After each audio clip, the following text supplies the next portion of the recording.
आज आपल्यासोबत निलेश आप्पा सांबरे आणि रणधुमाळी चालू आहे आज लोकसभेची.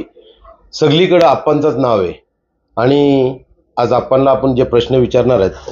आप्पा, या झरतरच्या लढाईमध्ये आज घरोघरी तुम्ही आहेत आणि तुम्ही निवडणूक जिंकल्याच्या नंतर जो सरकारचा पगार आहे त्याच्यावर तुमचा भागेल का? सरकारचा पगार मला काय गरज नाही. ते पगार, तो पगार आरोग्य, शिक्षण आणि महिला सक्षमीकरणासाठी मी वापरेन. काही लोकांचं मग टक्केवारी चालते, वेअर हाऊस वगैरे ह्या गोष्टी होतात नंतर निवडणूक जिंकल्याच्या नंतर. मी या लोकसभा क्षेत्रामध्ये असं कुठलीही गोष्ट करणार नाही. इतकंच नाही, म्हणजे वेअर हाऊस किंवा इतर गोष्टी खणण्या, हप्ते घेणे, हे घेणे, या निवडणुकीतही कोणाकडून 5 रुपये घेतलेले जे दिले असतील ते माझ्या समाज बांधवांनी दिले असतील मदत म्हणून.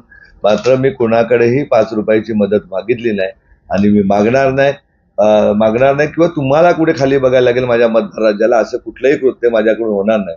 या लोकसभा क्षेत्रामध्ये कन्स्ट्रक्शनचं कामही करणार नाही, गोडाऊनचा काही संबंध नाही, वाराईचा काही संबंध नाही. उलट आगरी समाज किंवा शेतकऱ्यांची जी फसवणूक झालेली आहे बिल्डर्स लोकांकडून, कॉन्ट्रॅक्टर याच्याकडून, भांडवलदाराकडून, त्यासाठी त्यांना मी न्याय मिळवून देण्याचा नक्कीच प्रयत्न करेन. रेतीवाल्यांचा रेतीचा व्यवसाय बंद करून डोजर चालू आहेत, ते डोजर थांबून तिथे बुडून रेती काढण्याचा व्यवसाय परत सुरू करेन.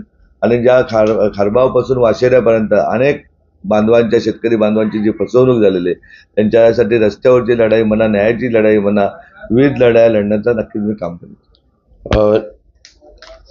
त्याच्यानंतर तुम्ही निवडणूक जिंकल्याच्या नंतर जे बाकीचे नेते लोक आहेत त्यांना दाबण्याचा वगैरे प्रयत्न होईल का? कारण आपण आपल्या लोकसभा क्षेत्रामध्ये बघितलेले का बाकीचे जे नेते असतात त्यांना दाबण्याचं काम होतोय, त्यांना कुठेतरी डिवचण्याचं काम होतंय. तो ज्यांची संकुचित बुद्धी असते त्यांचं काम आहे. आपलं कामच इतकं मोठं आहे की ज्याला आई वडील नसलेल्या मुलाला आपण UPSC करू शकतो. जिचा पती जातो 19 वर्षाच्या मुलीला उभं करून तिला एका प्रशासनामध्ये नोकरी लावते. त्यामुळे कापणे दाबणे विषय आपल्याकडे नाही. आपण कोणाकडून दबलं जाणार नाही आणि आपण कोणाला दाबणार नाही. दुसरा विषय का भिवंडीमध्ये टोरंटोचा विषय जो पब्लिक त्रस्त आहे आणि 10 वर्ष ज्यांनी केंद्रीय मंत्री जे कपिल पाटील यांनी जे 10 वर्षे सत्तेत असून जनतेचे कुठलाच प्रश्न जो टोरंटोचा जो होता, मोर्चे निघाले, सगळे निघाले, पण आता त्यांच्या तोंडातून शब्द निघताय का टोरंटो माझे काही जावाई वगैरे आहेत का, म्हणजे टोरंटो मी हटवीन वगैरे. आता त्यांना जाग आलेले, काय बोलाल? त्यांनी 10 वर्षामध्ये काम काय केलं ते दाखवा, कुठल्या गावात काय काम केलेलं आहे. त्यामुळे टोरंटो वगैरे काय हटवण्याचा विषय बाजूलाच राहिलाय. पण मी आपल्याला नक्कीच सांगतो की टोरंटोचं ॲग्रीमेंट 2027ला संपतं.